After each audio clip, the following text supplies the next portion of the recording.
Good morning everyone, welcome back to my channel to a new blog. আজকে সকালে ব্রেকফাস্টে বানিয়েছি ডালিয়ার খিচুড়ি, বেগুন ভাজা, পটল ভাজা, ডিম সেদ্ধ। এগুলো দিয়ে সকালে ব্রেকফাস্টটা করে নিব। তারপরে দেখো দুপুরের মেনুতে আজকে আমার শাশুড়ি মা রান্না করেছিল, আর আজকে উনি আবারও যাবে। তো যাই হোক, আজকে রান্না করেছিল ভাত, আলু পেঁয়াজ ভাজা, ঝিঙে ভাজা পেঁয়াজ দিয়ে, মাছের ঝোলটা কালকে আমি করেছিলাম, ছিল এটা, আর করেছে মুসুরির ডাল। তো এগুলো দিয়ে খাওয়া দাওয়াটা করে নিব আর তোমাদের সাথে দেখা করছি। আর আজকের ব্লগটা একদম মিক্সড ব্লগ। আর তোমাদেরকে বললাম যে উনি তো চলে গিয়েছে, কালকেই চলে গিয়েছিল। আর আজকে দেখো আমি এখানে রান্না করেছিলাম ভাত আর বেগুন ভাজা, আর মা ওই বাড়ির থেকে পাঠিয়েছে মাছের ঝোল। আর মাছের ঝোল ভীষণ টেস্টি হয়েছিল খেতে, সাথে করেছিল চচ্চড়ি। তো মা এগুলো দিয়েছিল, বেশ ভালো লেগেছিল খেতে। কেন জানি না আমার একদমই রান্না করতে ইচ্ছে করছিল না। সকালেও ব্রেকফাস্ট বানিয়েছি, বাট তোমাদের সাথে শেয়ার করা হয়নি। সকালে বানিয়েছিলাম চিড়ের পোলাও, আর তারপরে দেখো দুপুরবেলাতে হচ্ছে এগুলো খেয়েছি আমরা, এই যে মাছের ঝোল আর সাথে হচ্ছে চচ্চড়ি। তো চলো খাওয়া দাওয়াটা করে নিই, আর তোমাদের সাথে সবটা শেয়ার করছি, পুরোটা দেখতে থাকো। তো এটাও হচ্ছে নেক্সট দিনের ব্লগ। আর আজকে দেখো ও বাজারে কি নিয়ে এসেছে, পেঁয়াজ নিয়ে এসেছে, সাথে এখানে নিয়ে এসেছে কোয়াশ, গাজর, এগুলো। ঠিক আছে, সরি, এটা নেক্সট দিনের ব্লগ না, এটা রবিবার দিন রাত্রেরই ব্লগ। তো আমি একটু ভুল বলে ফেললাম। তো বাই দ্য ওয়ে, এখানে আমার যে গালামাল যে খরচাগুলো দরকার ছিল সেগুলো নিয়ে এসেছে, সার্ফ, তারপরে তেল, বিস্কিট, ধূপকাঠি, বাসন মাজার সাবান, গুড়, এগুলো আর কি, যেগুলো যেগুলো দরকার ছিল, ডালিয়া, মানে যেগুলো আর কি প্রয়োজনীয় জিনিস, যেগুলো শেষ হয়ে গিয়েছিল সেগুলোই কিন্তু নিয়ে এসেছে। সাথে ছোলা নিয়ে এসেছিলো, বাদাম নিয়ে এসেছিলো, তো এগুলোই এনেছে। তো চলো আজকে রাত্রেবেলা কি করব তোমাদেরকে দেখাই। আর আজকে রাত্রে আমি বানিয়েছিলাম রুটি, গরম গরম রুটি ঘি দিয়ে মাখিয়ে নিয়েছি, সাথে কিন্তু এখানে ডিমের ভুজিয়া করেছি। ঠিক আছে, কারণ দুপুরবেলা তো মা সব কিছু দিয়েছিল, রাত্রের মেনুটা আমি বানিয়েছি, আর দারুণ হয়েছিল খেতে রুটি আর ডিমের ভুজিয়াটা। আর এটা হচ্ছে নেক্সট দিন সকালের ব্লগ। আর আজকে যেহেতু সোমবার নিরামিষ, সেই কারণে কিন্তু ডালিয়া আর বেগুন ভাজাই করেছি। তো চলো দুপুরবেলার মেনুতে আজকে কি করব সেটাও তোমাদেরকে দেখিয়ে ফেলি।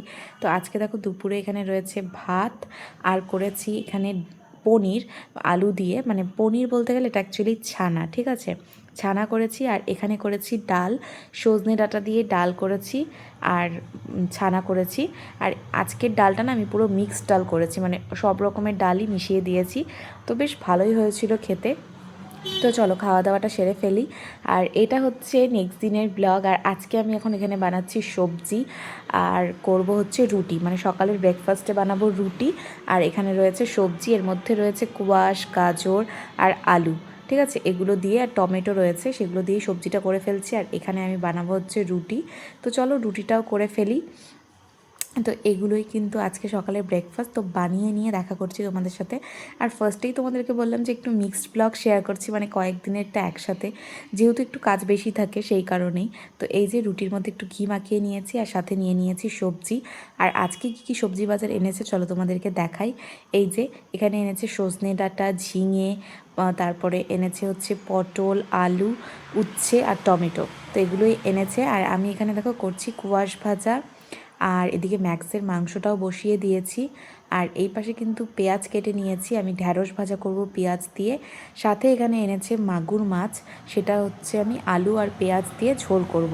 আর একটা পেস্টও করে নিব, ওই টমেটো, কাঁচা পাকা লঙ্কা, সাথে আদা দিয়ে পেস্ট একটা করে নিব। তো এগুলোই কিন্তু আজকে রান্না করব। এই দেখো এখানে কিন্তু আমি কুয়াশটা ভালো করে ফ্রাই করে নিয়েছি, এখানে ঢ্যাঁড়সটাকে পেঁয়াজ দিয়ে ফ্রাই করেছি, আর এখানে মশলাটা পেস্ট করে নিয়েছি। এখন আমি মাছের ঝোলটা করব, মাছটাকে ফ্রাই করে নিচ্ছি, আর এদিকে ভাতটাও বসিয়ে দিয়েছি। এই যে মশলাটাকে সুন্দর করে হচ্ছে কষিয়ে নিচ্ছি, তারপর হচ্ছে মাছগুলো দিয়ে সুন্দর করে একটু কষিয়ে নিব। আর তারপরে কিন্তু এর মধ্যে পরিমাণ মতন ঝোলটাও দিয়ে দিব। ঠিক আছে, তো এই যে মাছগুলোকে সুন্দর করে এটার সাথে কষিয়ে নিচ্ছে, এদিকে গরম জলও বসিয়ে দিয়েছি। আর গরম জল দিলে কিন্তু বেশ ভালো হয় খেতে, কারণ ঠান্ডা জলটা দিলে কেমন একটা জানি হয় খেতে, বলছি মানে রান্নাটা ভালো হয় আর কি, তাড়াতাড়িও হয়ে যায়। তো যাই হোক, এর মধ্যে এখন গরম জলটা দিয়ে নিব, আর ঝোলটা হয়ে গেলে ফুটিয়ে নামিয়ে দিব একটুখানি ঘি আর গরম মশলা দিয়ে। তো মাছের ঝোলটা খেতে কিন্তু বেশ ভালো হয়েছিল। ঠিক আছে, আর মাগুর মাছটা কিন্তু খেতে বেশ ভালো লাগে, আর সাইজটাও বেশ ভালোই বড়োর মধ্যেই ছিল। আমার বেশ ভালোই লাগে, ছোটোর থেকে আমার এই মাগুর মাছ, শিঙ্গি মাছ এগুলো খেতে আমার বেশ ভালোই লাগতো। তো যাই হোক চলো মাছের ঝোলটা নামিয়ে নিই, আর একটু পরে খেতে বসবো যখন দেখাচ্ছি। এই দেখো খেতে বসে গিয়েছি, ভাত, কোয়াশ ভাজা, ঢ্যাঁড়স ভাজা, সাথে এই মাছের ঝোল। তো চলো খাওয়া দাওয়াটা করে নিই। আর এই যে দুজনেই বসে গিয়েছি, কারণ আপাতত আমরা দুজনেই রয়েছি। তো চলো তোমরা দেখতে থাকো। আর এদিকে দেখো সন্ধ্যাবেলায় বাড়িতে গিয়েছিলাম, আর এই যে আমাদের ছোট্ট সোনা হচ্ছে এখন হাঁটতে পারে, ঠিক আছে। মানে অনেক দূর হাঁটার পরে গিয়ে হয়তো একটু পড়ে যায়, একটু বসে পড়ে, কিন্তু এখন ভালোই হাঁটতে পারে আর কি। ভাবলাম তোমাদের সাথে একটু শেয়ার করি। আর সাথে এই জিনিসটা কি বলো তো, একটা স্মৃতি, মানে এই ভিডিওটা থাকলে আমরা যখন ইচ্ছা তখন দেখতে পারবো, সেই কারণেই ভাবলাম যে একটু করি। আর ও হচ্ছে এখন হাঁটছিল এতক্ষণ, মানে ভালো মতনই। আমি ভাবছিলাম যে ভিডিও করব আর করা হচ্ছিল না, মানে ওকে দেখতে গিয়ে না আর ভিডিওটা করা হচ্ছিল না। তো এখন দেখো সুন্দর করেও হাঁটছে। এই পুচকুটা কয়েকদিন আগে জাস্ট হসপিটাল থেকে নিয়ে আসলাম বাড়িতে, আর এখন মানে এত সুন্দর করে টুকটুক করে কথা বলছে, হাঁটছে, বেশ ভালো লাগছে, মানে চোখের সামনেই যেন বড় হয়ে যাচ্ছে খুব তাড়াতাড়ি। যাই হোক, তো তোমাদেরকে দেখিয়ে দিচ্ছি, দেখো কি সুন্দর করে হাঁটছিল। এগুলো মানে একটা স্মৃতি, টুকটুক টুকটুক করে হাঁটছে। আর জুতোটা দিয়ে তো হচ্ছে শব্দ হয়, তো ওটাকে ও বলে কি প্যাপু প্যাপু আর কি শব্দ হয়, তো এই জুতোটা পরে বেশি হাঁটতে চায়, মানে যেগুলো দিয়ে প্যাপু শব্দ হয়। এমনিতে তো ওর অনেকগুলোই জুতো হয়ে গিয়েছে অলরেডি। তো এই যে একটু উঁচু নিচু জায়গাগুলোতে মানে কি বলো তো, একটু এখন অসুবিধে হয়। খুব ভালো মতন একদম ঠিকভাবে তো হাঁটা শিখে যায়নি। তো যাই হোক, মিমি এখানে কিছু একটা বানাচ্ছিল। তো আমি মিমি আমরা সবাই চলে যাব, সন্ধ্যার দিকে এসেছি আমরা। আর এই যে ও মানে কি বারবার একটু একটু পড়ে যাচ্ছিল, মা তাই এখানে ধরছে ওখানে ধরছে, এগুলো করেই আর কি সময়টা কাটিয়ে ফেললাম। আর বেশ ভালোও লাগে, কি বলো তো, ওর সাথে না না দেখা হলে আমার একদমই ভালো লাগে না। আর ও এখন এতটাই সুন্দর ডাকতে পারে, মানে মনি কোথায় মনি কোথায়, মানে ওরও ভালো লাগে না, মানে আমাদের সাথে না দেখা করলে ওরও আর কি ভালো লাগে না। তো যাই হোক চলো, আবার তো বাড়ি যেতেই হবে। এই দেখো এটা হচ্ছে নেক্সট দিন সকালের ব্লগ। আর আজকে সকালে এখানে বানাচ্ছি ডালিয়ার খিচুড়ি। আর আজকে একটা ভালো রেসিপি বানাবো, মানে অন্যরকম, না আগেও বানিয়েছি এক দুবার। এই দেখো, তো এগুলো দেখে হয়তো তোমরা বুঝতে পারছো যে কি বানাবো, বিরিয়ানি বানাবো আজকে, ঠিক আছে। এখানে এনেছে চিকেন, আর এদিকে এনেছে চাল, যেগুলো যেগুলো দরকার, দই, ঘি, আদা, তারপরে হচ্ছে একটু হচ্ছে আতর নিয়ে এসেছিলো, কারণ এটা ছিল না। তো চলো দেখাই তোমাদেরকে। এই দেখো আজকে কিন্তু একদম দেশি মুরগির বিরিয়ানিটা বানাবো। অনেক দিন ধরেই সুরজিৎ খেতে যাচ্ছিলো বিরিয়ানি, তো ভেবেছিলাম কয়েকদিন আগেই বানাবো, কিন্তু আর সুযোগ হয়ে ওঠেনি। আজকে ভাবলাম যে না, আজকে বানিয়েই ফেলি। আর দেখো আমি সব মোটামুটি সমস্ত কিছু গুছিয়ে নিয়েছি, যেহেতু একা হাতেই করতে হচ্ছে না, সেই কারণে আমি সেরকম একটা ভিডিও করতে পারিনি।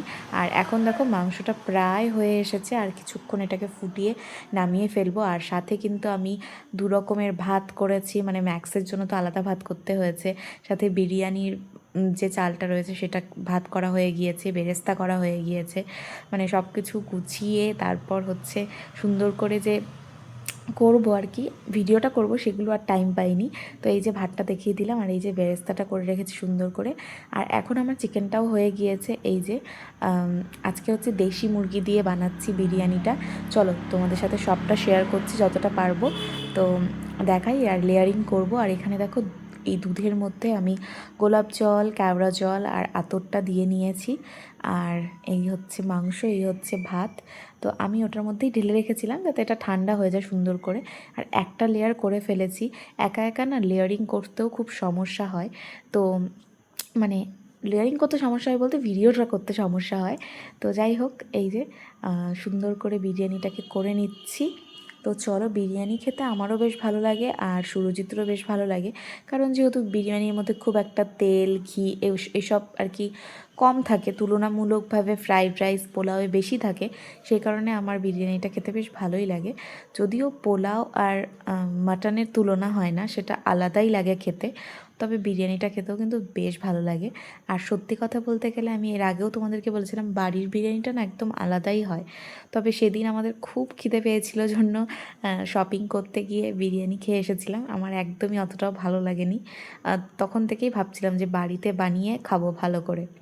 তো এই যে বাড়িতে বানাচ্ছি দেখো, তো সুন্দর করে সবটাই করে নিয়েছি। আশা করি সমস্তটাই ভালো হবে। আর সত্যি কথা বলতে গেলে আমি যেহেতু ভয়েস ওভার করছি, সেজন্য বলে দিচ্ছি যে খেতে কিন্তু বেশ ভালোই হয়েছিল। আর তোমরা এইভাবে বাড়িতে বানিয়ে বিরিয়ানি খাও কি না সেটা অবশ্যই কমেন্ট করে জানিও। খুব একটা ঝামেলারও যে বলবো সেটাও না, তবে একা হাতে করলে একটু অসুবিধা হয়ে যায়, তবে খুব একটাও বেশি ঝামেলার না। তো এই যে বেরেস্তাটা একটু ছড়িয়ে দিলাম। তো চলো, এটা একদম কমপ্লিট হয়ে গিয়েছে। এখন আমি সুন্দর করে একটু এটাকে দমে বসিয়ে দিয়েছি। এই দেখো সুন্দর করে এটা হয়ে যাক। মোটামুটি আমি 45 মিনিটের মতন দম দিয়ে নিয়েছি। আর এই দেখো, এই হচ্ছে লাস্ট ফাইনাল লুক। আর গন্ধটাও ভীষণ সুন্দর বেরোচ্ছিল, খুবই সুন্দর বেরোচ্ছিল গন্ধটা। তো চলো এখন হচ্ছে বিরিয়ানিটা কাটবো, ঠিক আছে, আর খাওয়া দাওয়া করার পালা। তো চলো তোমাদেরকে দেখাই। এই যে বিরিয়ানি নিয়ে বসে গিয়েছি, তো চলো খাওয়া দাওয়া করি। আর আজকের ব্লগটাকে এখানে এন্ড করছি। ভালো লাগলে অবশ্যই ভিডিওটা ছেড়ে যাওয়ার আগে লাইক করো, কমেন্ট করো, শেয়ার করো। ভিডিওগুলো ভালো লাগলে আমার চ্যানেলটাকে সাবস্ক্রাইব করো। তো চলো আজকের জন্য এইটুকুই, টাটা।